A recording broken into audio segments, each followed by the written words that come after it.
Halo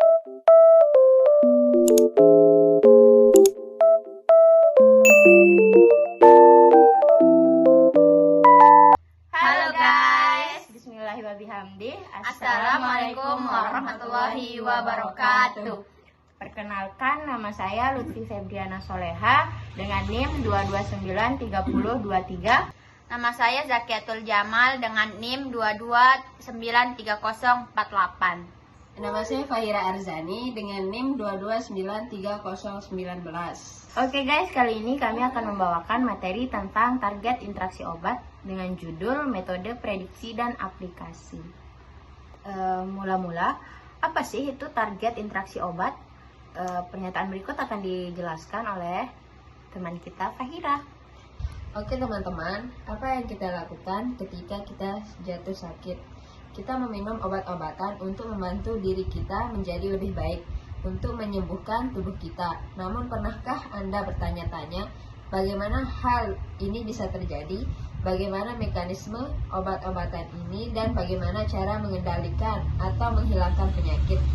Fungsi obat ini dapat dijelaskan dengan interaksi target obat. Mari kita pelajari lebih lanjut tentang hal ini. Jadi, obat adalah bahan kimia yang disintesiskan, yang mengendalikan, yang mencegah, yang menyembuhkan, dan mendiagnosis berbagai penyakit-penyakit yang ada. Mereka melakukannya dengan bereaksi dengan berbagai macam makromolekul di dalam tubuh dan menimbulkan suatu bentuk respon biologis positif.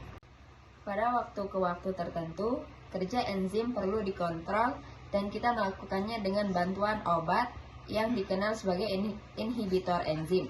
Dan di sini, enzim yang akan menjadi target obat, yaitu obat akan mencoba menghambat fungsi enzim. Hal ini dapat dilakukan dengan salah satu dari dua cara. Yang pertama, beberapa obat yang akan menyaingi substrat dengan menempelkan dirinya pada sisi aktif enzim. Mereka dikenal sebagai inhibitor kompetitif. Hal ini tidak akan memungkinkan substrat menempel pada enzim sehingga reaksi tidak akan terjadi. Tetapi jika konsentrasi substrat jauh lebih besar dibandingkan konsentrasi obat, metode seperti itu tidak akan berhasil. Yang kedua, kemudian inhibitor yang disebut inhibitor allosterik akan menempel pada situs allosterik enzim. Ini adalah situs lain selain situs aktif. Dengan melakukan itu, mereka akan mengubah bentuk dan struktur enzim. Sekarang, substrat tidak dapat mengenali enzim dan tidak akan menempel pada situs aktif, sehingga menghambat reaksi katalitik. Pertama, mari kita pahami apa itu enzim dan bagaimana fungsinya. Enzim adalah biomolekul dalam tubuh manusia dan merupakan bentuk protein. Fungsi penting mereka adalah menjadi katalis biologis untuk reaksi tertentu yang terjadi di dalam tubuh. Namun mereka sendiri tetap tidak terpengaruh olehnya. Molekul yang berinteraksi dengan enzim disebut substrat. Reaksi tersebut akan menghasilkan molekul baru yang disebut produk. Enzim menahan substrat dengan kuat di situs aktifnya. Hal ini memungkinkan reaksi bereaksi dengan substrat dengan sukses. Enzim menahan substrat di situs aktif melalui berbagai interaksi seperti ikatan hidrogen, ikatan ionik, gaya van der Waals, dan lain-lain. Mereka mengatur reaksi kimia ini. Kemudian, di sini juga ada reseptor. Ternyata reseptor juga bagian dari protein tubuh kita. Fungsi utamanya untuk memfasilitasi komunikasi kimia, di mana antara dua neuron, antara neuron satu dan neuron yang lainnya, dan antara neuron dan otot. Jadi reseptor ini seperti pembawa antara zat kimia dengan neuron yang akan dituju. Reseptor biasanya ada di dalam membran sel. Mereka tertanam di dalam membran sel dengan cara yang sangat aneh. Sebagian besar tubuhnya terkandung di dalam membran, hanya sebagian kecil dari reseptor yang menonjol keluar dari membran sel, yaitu di luar sel. Nah, wilayah yang keluar ini ternyata berisi situs aktif dari reseptor tersebut. Obat yang menargetkan reseptor ini melakukannya dengan menghambat Fungsi alaminya. Cara lain obat untuk menargetkan reseptornya adalah dengan meniru pembawa dari pesan alami, seperti mengaktifkan reseptor dan menghasilkan semacam reseptor biologis. Obat-obat yang menimbulkan reseptor dari reseptor disebut dengan agonis. Tindakan terapi berbagai kelas obat. Kita tahu bahwa obat-obatan membantu kita mendiagnosis dan menyembuhkan berbagai penyakit. Namun, obat apapun yang dikonsumsi manusia sebenarnya dapat menimbulkan dua jenis efek-efek terapeutik dan efek samping. Tujuannya adalah untuk merespon obat yang ideal, yang hanya memiliki efek terapeutik. Jadi, mari kita pelajari tentang berbagai kelas obat dan tindakan terapeutiknya. Yang pertama, antasida. Lambung kita menghasilkan asam untuk memperlancar proses pencernaan. Namun terkadang terjadinya kelebihan produksi pada asam lambung. Hal ini menyebabkan iritasi, rasa sakit, dan ketidaknyamanan. Dalam jangka panjang, hal ini juga dapat mengakibatkan masalah yang lebih parah seperti sakit MAH.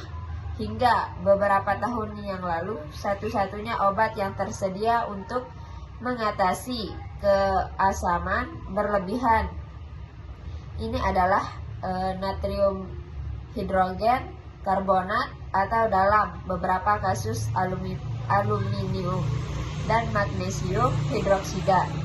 Ini akan bereaksi dengan asam dan membuat perut lebih basah. Namun hal ini hanya akan menyebabkan lambung memproduksi lebih banyak asam. Obat lain yang tersedia adalah logam hidroksida yang tidak larut. Mereka hanya mengobati gejala keasaman tanpa mengubah tingkat pH pada lambung.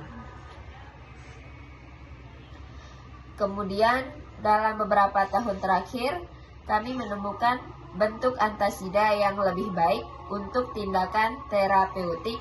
Kita mengetahui bahwa histamin adalah pembawa pesan kimia yang mengetahui bahwa pembawa pesan kimia yang seperti merangsang sekresi berbagai asam pencernaan seperti pepsin dan HCl. Maka ditemukanlah obat yang disebut simetidin.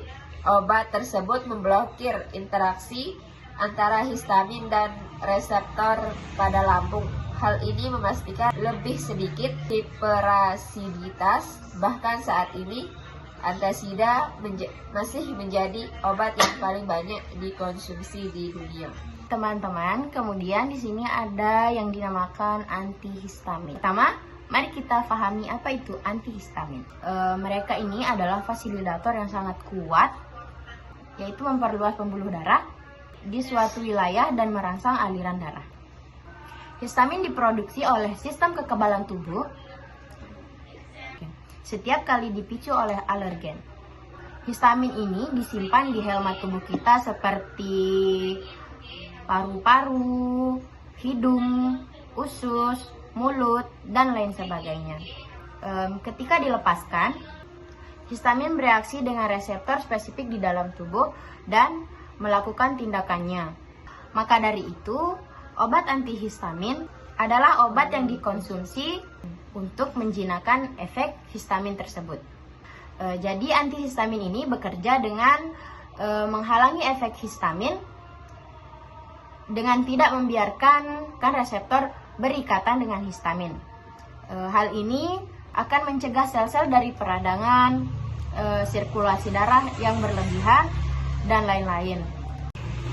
Selanjutnya, penemuan dan pengembangan obat bukan hanya proses yang memakan waktu dan tenaga, namun juga penuh resiko.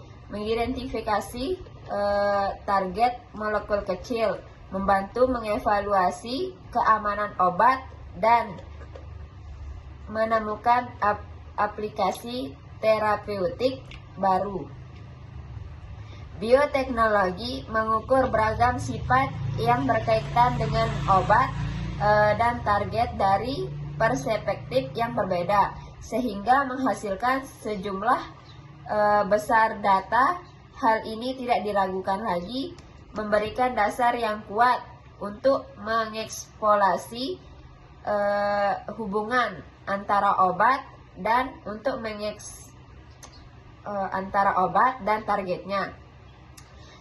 Sejumlah besar teknik komputasi baru-baru ini dikembangkan untuk prediksi target obat.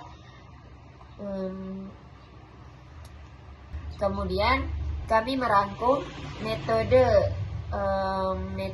komputasi ini dan mengklasifikasinya ke dalam prediksi berbaris struktur, berbaris aktivitas molekular, berbasis efek samping. Kemudian analgesik. Ini adalah obat yang biasa kita identifikasi sebagai obat menghilang rasa sakit. Mereka utama berinteraksi dengan unsur-unsur sistem saraf. Mereka mengurangi atau menghilangkan rasa sakit atau ketidaknyamanan yang dirasakan di bagian tubuh manapun. Di bagian Tetapi tanpa mengganggu kesadaran atau menyebabkan ketidakseimbangan. Ada dua tipe dasar analgesik. Analgesik non-narkotika, juga dikenal sebagai analgesik sederhana, bukan opioid. Ini termasuk obat anti-inflamasi dan aspirin dan paracetamol. Mereka membantu menghilangkan rasa sakit, bengkak dan bahan mengendalikan demam. Obat-obat ini terutama mengurangi produksi bahan kimia yang dikenal sebagai prostaglandin yang biasanya diproduksi sebagai respon terhadap kerusakan jaringan. Analgesik narkotika. Ini adalah obat opioid. Ini berguna dalam penatalaksanaan utama, sedang hingga berat. Mereka pada dasarnya menempel pada reseptor di otak Anda dan mengurangi reseptor rasa sakit. Beberapa juga dapat meningkatkan ambang nyeri pasien. Dalam dosis tinggi, mereka sangat berbahaya dan juga membuat ketagihan. Beberapa contohnya termasuk morfin, oksikodon, fentanyl, dan lain-lain. Kemudian di sini kami akan menjelaskan apa itu antimikroba. Seringkali penyakit disebabkan karena benda asing yang memasuki sistem tubuh kita. Ini bisa berupa berbagai jenis bakteri, jamur, parasit, dan penyebab lainnya.